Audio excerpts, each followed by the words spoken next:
नमो नमः। संस्कृत निधि चैनल में आपका हार्दिक स्वागत है। संस्कृत के प्रचार प्रसार की कड़ी में चैनल द्वारा बाल संस्कृतम नाम की श्रृंखला प्रारंभ की गई है, जिसके अंतर्गत विद्यालयी छात्रों तथा संस्कृत सीखने के इच्छुक जन हेतु संस्कृत शब्दावली का समाविष्ट किया गया है। यदि यह जानकारी आपके लिए किसी भी प्रकार से उपयोगी है तो चैनल को लाइक, शेयर तथा सब्सक्राइब अवश्य करें। तो आइए शुरू करते हैं आज का विषय। आज के वीडियो में हम वृक्षों से संबंधित अनेक ज्ञानवर्धक जानकारी प्राप्त करेंगे। जिस प्रकार हमारे शरीर के भिन्न भिन्न अंग होते हैं, उसी प्रकार वृक्ष के भी अनेक अवयव अर्थात अंग होते हैं। आइए देखते हैं ये कौन कौन से हैं तथा इन्हें संस्कृत में क्या कहते हैं।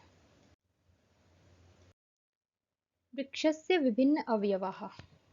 वृक्ष के विभिन्न अवयव। अंकुरः, बीज जो होता है उसे संस्कृत में अंकुरः कहा जाता है। जड़ को मूलानी, जड़ को संस्कृत में मूलानी कहते हैं।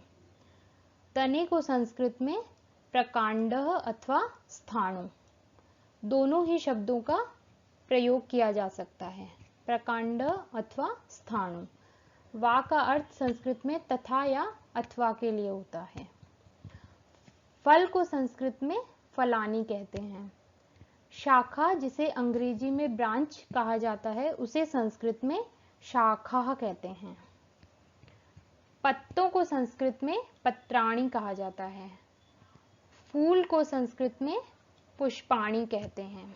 अर्थात ये सभी वृक्ष के अलग अलग अंग हैं। अंगों को संस्कृत में अवयव शब्द से जाना जाता है।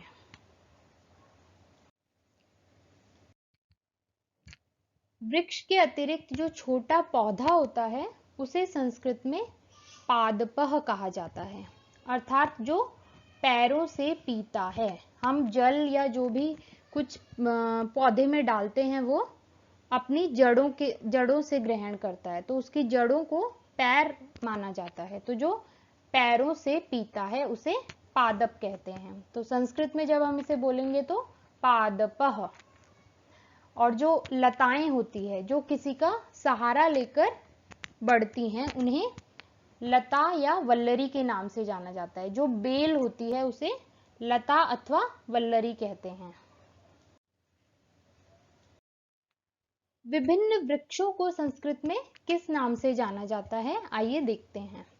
वृक्ष अथवा पेड़ को संस्कृत में वृक्षः, तरुः या विटपिन नाम से जाना जाता है।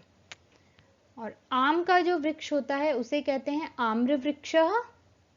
केले के वृक्ष को कहते हैं कदली वृक्षः। नारियल के वृक्ष को कहते हैं नारिकेल वृक्षः। बरगद के वृक्ष को कहते हैं वट वृक्षः। ताड़ के वृक्ष को कहते हैं ताल वृक्षः। देवदार के वृक्ष को कहते हैं देवदारू वृक्षः। चीड़ को भद्रदारू वृक्षः। नीम को नींब वृक्षः। इमली के वृक्ष को तितिंड वृक्षः। और गूलर के वृक्ष को संस्कृत में उदुम्बर वृक्षः नाम से जाना जाता है।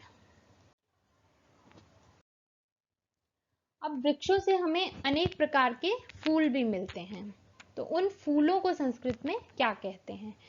फूल को संस्कृत में कहेंगे पुष्पम, कुसुमम या सुमनः। इनमें से हम किसी भी शब्द का उपयोग कर सकते हैं।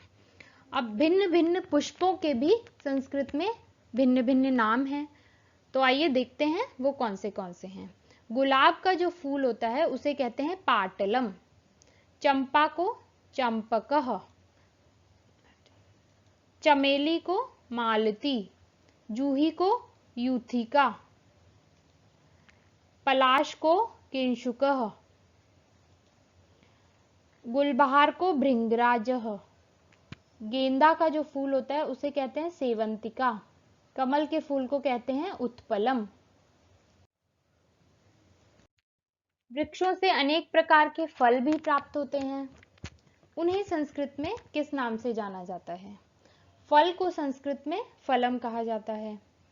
अंगूर को द्राक्षा फलम कहते हैं, अनार को दाड़िम फलम, खरबूजा को खरबूजम, नारंगी या जो संतरा होता है उसे संस्कृत में नारंग फलम के नाम से जाना जाता है, आम को आम्र फलम, नारियल को नारिकेल फलम, पपीता को मधु करकटी, जामुन को जम्बू फलम के नाम से जानते हैं।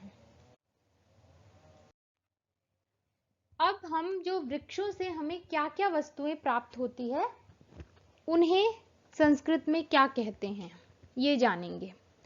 वृक्षेभ्य प्राप्तानि वस्तूनि, वृक्षों से प्राप्त होने वाली वस्तुएं। वृक्षों से क्या क्या प्राप्त होता है?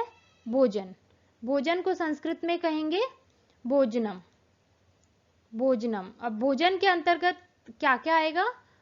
फल, सब्जियां, तो फलों को संस्कृत में फलानी, सब्जियों को शाकानी।